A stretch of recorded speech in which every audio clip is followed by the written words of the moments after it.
Well, I've said for a long time that if he doesn't stop and back out of this and essentially disengage, we're going to send the world into a global depression. Now, most people in the United States think we'll have a hard recession. I think it'll be worse. I think we're going to see bank runs. I think the banking system is very fragile. Now, there are other people that, you should talk to. James Grant can talk about that. He's another expert on gold. I think Alasdair MacLeod has a better grip on that than I do. But I see these things happening. Americans have not experienced anything like this. They haven't experienced the collapse of their currency, which is eminently possible. And we're into this problem right now, as I'm sure you're aware. Douglas Macgregor believes the most dangerous phase of this conflict may still be ahead. While Washington continues signaling that a deal with Iran could be possible, Macgregor argues the opposite, that another major military round may be coming. But his warning goes much further than Iran. Because if this conflict escalates again, while Russia is still fighting in Europe and China continues expanding its global influence, Macgregor believes the consequences could challenge America's position far beyond the Middle East. And that's where this story gets much bigger. Well, first of all, the war is not over. And that's something that is not widely believed here. Trump and his friends on Wall Street and in the media have been very successful in manipulating the markets and the population by saying every other week, we're close to a deal. The war is going to end. Things are going to get better and so forth. It's all nonsense. There are no talks between us and the Iranians. None. People need to understand that he's just lying, okay? I hate to be blunt, but that's what it is. And this war is going to go on. Now, I have been told that they have flown in a number of additional jet fighters, and I'm beginning to hear that you've got every B-52, B-1 and B-2 bomber that they can load up and ship out to fly strikes on standby to do so.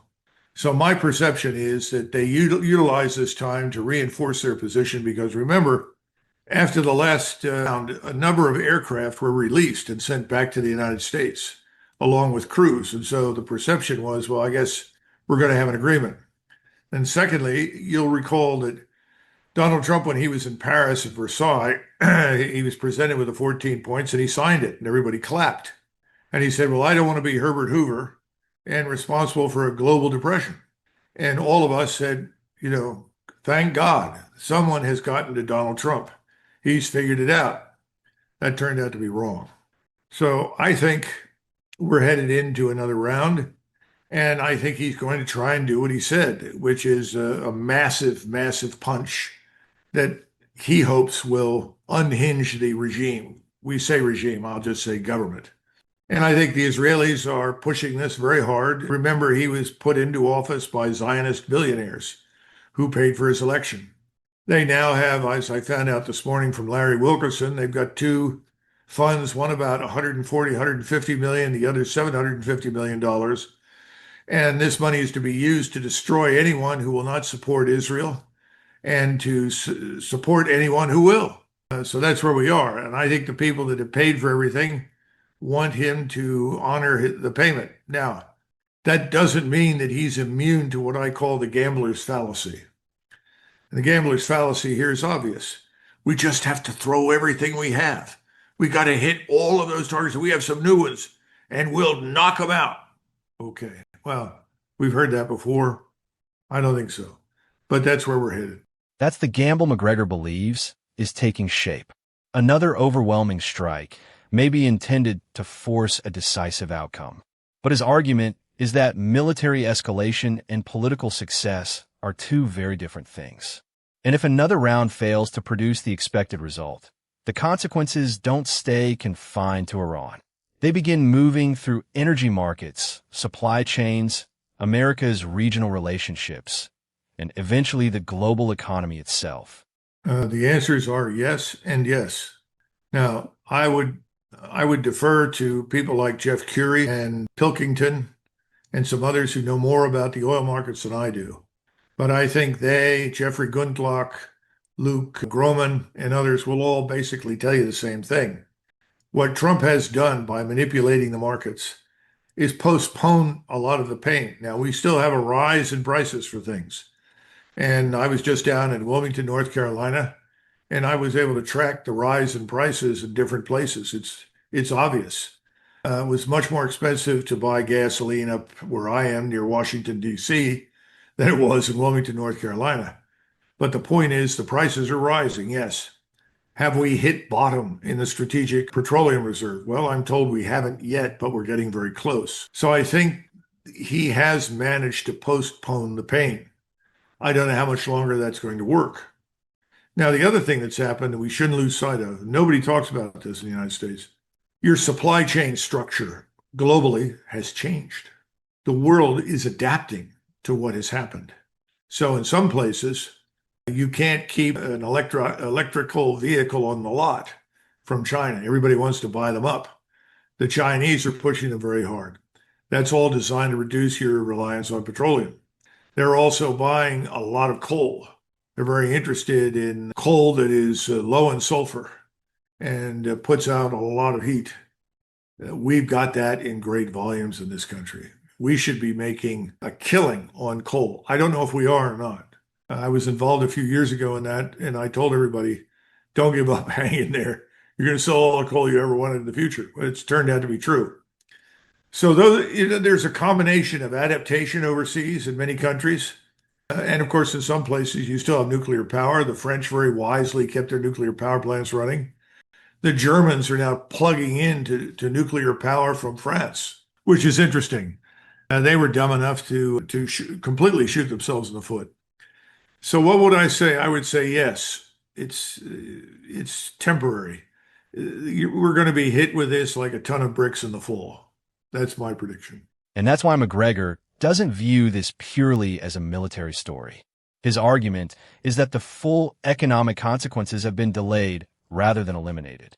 But even that isn't his biggest geopolitical concern, because another unsuccessful escalation could affect something much more important: how America's partners and competitors calculate U.S. power. And that's where Iran becomes part of a much larger global confrontation. Well, I don't think it's going to stay the same. I think the war is going to continue. The outcome of this conflict is going to be much worse than anybody thinks. We can talk about that. I think you're going to be looking at 15,000 an ounce over the next 2 to 3 years. In other words, before Soloway's prediction comes true, we'll be at 15,000. Now, why do I say that? What are we doing right now? We're fighting effectively a Jewish war. That's what the Israel lobby wants, and they have wealth behind them, enormous quantities of cash. But it is now coincided with something else, a new reason to be stupid, I would say. We have to maintain our military and financial hegemony. And so it's a war to preserve what's left of American global hegemony, as well as to satisfy the Israeli appetite for Jewish supremacy in the Middle East and the destruction of Iran. It's all going to fail. I mean, that's my view. I think it's too late for all of these things to work. And I'm not sure that Donald Trump doesn't understand that, but I think, again, he's going to give it one more push in the hopes that he can bring down Iran. And people supporting him fall into one of these two camps. Either you're doing it because you're a Zionist and you want this to happen, or you're worried about America's national hegemony, which I would argue is an illusion. And that's kind of where we are right now. And who's against our hegemony? Well, I would argue most of the world, but who's leading it? Russia, Iran, and China. Those three great powers. Now, many years ago, Zbigniew Brzezinski, whom you may remember, who was the national security advisor for Jimmy Carter, wrote in the 90s that we should undertake everything we can to avoid this triumvirate from rising to power. He said if that becomes a reality, American military power, financial power will be driven off the Eurasian continent. I think we're there. And remember that our partners in the region, I don't want to say allies, we don't have any treaty of alliance with Israel. We don't have any treaty of alliance with the UAE or Saudi Arabia. None of the things that we associate with alliances in Europe. But those partners have all witnessed something. We can't protect them. And at some point, somebody, especially if we go back in now, I don't know if it'll be the Saudis or the Emiratis. I have no idea, but they're going to say, it's time for you to get out of here. You've already failed. We will not survive this war unless you stop. And I think we're headed in that direction right now. So if he goes back in again, I think that'll end it for us in the Middle East, period. And if it ends it for us, what does Israel do? It's not exactly surrounded by friends. That's the bigger geopolitical warning. Macgregor isn't simply predicting another confrontation with Iran. He's arguing that the outcome could influence America's position across the entire region and potentially across Eurasia. His thesis is that Russia, China, and Iran increasingly represent different parts of the same challenge to the existing balance of power. And while that confrontation is unfolding in the Middle East, another pressure point is still active thousands of miles away. Ukraine. I think it's a very important question. I would say a few things. Just as the Iranian population is furious and is telling the government, don't negotiate. I mean, nobody in Iran wants to negotiate except people in the government. They would, I think, under certain circumstances. You have the same thing in Russia. The Russian population is furious. They would like to see Ukraine smashed to pieces, effectively annihilated on the European continent. That's how angry they are. Putin, despite all of the demonization and the horrible things said about the man, has been probably the most moderate voice in the country, arguing, look, when this ends, we want to do business with our European neighbors, with the United States, with everyone. Sounds good to me. I happen to agree with that. That's my view of us. That's what he's saying. People are saying, the hell with that. Crush these people. So what can the Russians do? The Russians have more than 1 million men in the Russian army. Look at the Russian army today compared to what existed in 2022. It's amazing. Everything we said we were trying to destroy in Russia has grown powerful. Their industrial base, their science, their technology is running at high speed, is ahead of us in many, many key areas, particularly in missile technology. They have over 2.4 million people now in the entire armed forces. They just announced another call up, bringing hundreds of thousands of reservists in.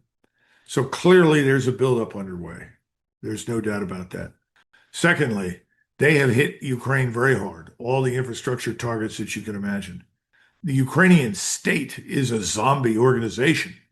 Population's exhausted. When they send people out to bring in new recruits, the population comes out of their homes with whatever weapons they have and attacks the people that are trying to recruit them. This is true in Western Ukraine. For those of you who are familiar with the history of Western Ukraine, if you look at what they call Lviv or Lvov, as it used to be, and under the Austrians, Lemberg, in the western part of Ukraine, which was largely Galicia, people there are threatening anyone who comes in to recruit anybody to fight in Eastern Ukraine. They are the most nationalistic, the most committed to the national independence of Ukraine. And they are, in a very genuine sense, genetically Ukrainian, because the vast majority are not in Central and Eastern Ukraine. They're not very different from Russians, to be blunt. And they speak Russian in most of these cities. Kiev was a Russian-speaking city before the war. It'll be a Russian-speaking city in the future. So I think there is an appetite now to go in and seize Odessa, seize Kharkov, consolidate the gains, and then at some point cross that river. Now, at the same time, you have a lot of Russians who are saying the problem is not in Ukraine. Ukraine depends entirely for its drone capability and missiles on the British, the Germans. The Romanians have even provided some support. And they're saying, why not hit them? Hit those targets. Again, President Putin is being the voice of moderation because he says, I don't want to expand the war. He's always said that. I don't want a war with NATO or the United States.